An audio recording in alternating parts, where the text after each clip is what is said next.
This is a regular penny. This is $1 million penny. But what's the difference between these two coins? Nothing, except for one error.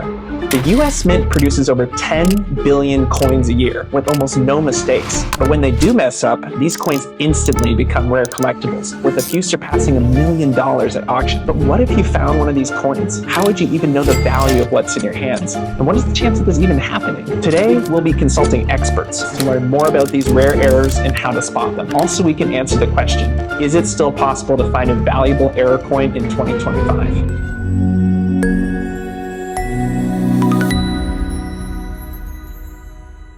Error coins as a general category are coins that are made in error, by mistake, by any of the mints. This is Fred Weinberg. He's worked with everyone from the US Secret Service to European banks, helped authenticate millions of dollars worth of rare coins, and even wrote the book, literally, on US mint errors. There's two different types of errors. Error coins can be sorted into two categories, minor errors and major errors. Major mechanical errors would be coins such as an off-center strike, a double strike, a coin struck on the wrong planchet. The other category would be what we call die errors. Those are errors that are on the die itself, such as the 1955 double die, the 1937 Buffalo nickel, because the leg was polished off the die. So there's die errors and there's mechanical errors. These are coins that faced major issues during the minting process. They are generally more noticeable and eye-appealing. A minor error could be a die crack or when the metal doesn't bond correctly. These errors are small imperfections that, while still noticeable, don't significantly increase the coin's value. But don't get too excited if you see doubling on your coin, because some forms of doubling are actually part of the minting process. There's something, though, that's called ejection doubling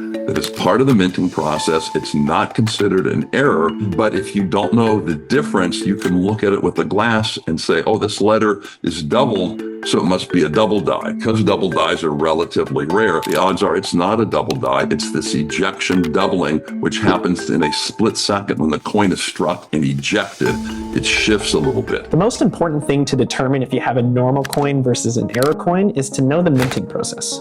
Knowing the minting process is very important when it comes to errors, because if you know how a coin is made, eventually you'll be able to look at another coin and go, it wasn't made at the mint like this. It couldn't have existed like this. It all starts with metal sheets that are rolled out and punched into blank discs. These are called blanks. Before they're turned into actual coins, they go through a series of steps. They're cleaned, softened, and given a raised edge in a process called upsetting. Once they reach the coining press, they're now called planchets. The press strikes each planchet with multiple tons of pressure, imprinting the design. At full speed, these machines can mint over 600 coins per minute.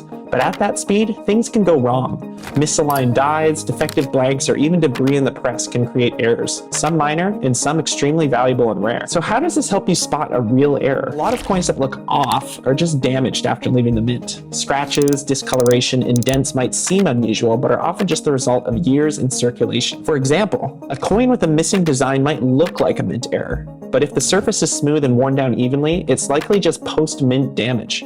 On the other hand, if a coin has an off-center strike, double image, or a blank planchet, those are clues that something went wrong during minting. Knowing how coins are supposed to be made is the best way to tell if you've got a genuine error or just normal pocket change. The default position is thinking that it's an error, and in 99% of the cases, it's not an error. It's just a damaged or altered coin. Maybe it got water, it was buried in the ground, it got heated up. Education is very important. Buy a couple of books, educate yourself. Is it still possible, I guess, like in today's day and age, to still find something out and about? It is possible to find some errors in change. The best source of errors would be brand new rolls that haven't been opened since they've been wrapped. They used to do bags. 5,000 pennies, for example, would be a $50 bag. The problem is about 25 years ago now, the US Mint started going to what they call ballistic bags. So instead of 5,000 pennies going into a canvas bag that weighs 35 pounds, they now put them into these huge ballistic bags that are almost the size of Jabba the Hutt. So the coins are minted, they're put in these ballistic bags, then they're transported by truck to an outside facility where they are then wrapped in either clear plastic rolls or paper rolls and then sent out to distribution to either Federal Reserves or what we call counting rooms like Loomis or Dunbar or Brinks, and they break them down into rolls And that's where the errors are found. As a dealer for 50 years, my best sources for coins were either current or retired Brinks or Loomis or Dunbar guards in the United States. Found them and they either jammed the machines or they noticed that they were different and they pulled them aside. The odds of finding a rare error in your pocket change are pretty much slim and none. It's possible, but it's not probable. So by the time the coins are put into rolls that you're going to get at a bank, most of the errors are going to be filtered out. Most of the what we call major or mechanical errors will be filtered out at that point. It's still possible to find die errors because these guys at these counting rooms do not take magnifying glasses and look for double dies or things like that. So it's possible to find those kind of die errors on new coins. But when you think about the billions and billions of coins that are made each year by the US Mint, the odds of you getting a new error that comes out is, again, pretty slim or none. So I guess what makes certain error coins so valuable? The general rule is that the higher the denomination, the rarer the error, whether it's off-center, double strike, or even an off-metal, because they make more pennies than they do half dollars. The cents are smaller. In the old days when they would go down conveyor belts, they were easier to pick apart and throw into the melt bin. Because they're bigger, if a error exists underneath a pile of half dollars, you're not going to see it as much. An error on a half dollar is worth more than an error on a Lincoln cent.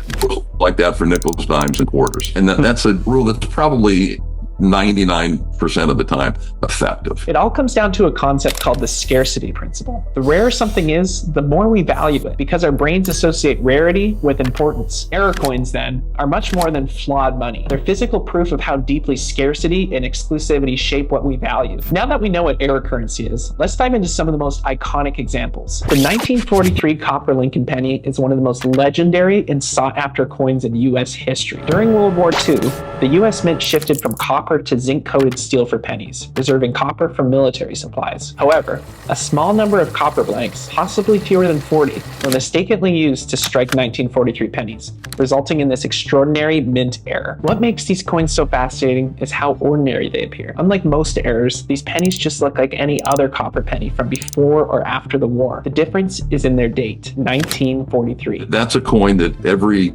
kid in the 50s and the 60s was looking for, because in the comic books there would be ads by a guy named B. Max Mel, M-E-H-L, that would advertise in the back of the comic books, "We'll pay $500 for a 1943 copper penny." He used that to get people to order his buy list, and then he would buy the coins that the people would send based upon that list. The 43 copper penny offering $500 was more of a draw than anything else at that time. They've sold for all sorts of prices, up to $1 million. I think the last one sold in a low mint state grade just a few weeks ago for about $400,000. They're saying, like, I think some kid found it in a cafeteria or something. One of the original ones was found by a teenager school cafeteria, and it was one of the first, if not the first, authenticated 1943 copper pennies. The problem is it's very easy to copper plate a 1943 steel penny, and so if you don't know what you're looking for, you go, well, it says 1943 and it's copper, so it must be a rare 1943 copper, without them realizing that it's plated.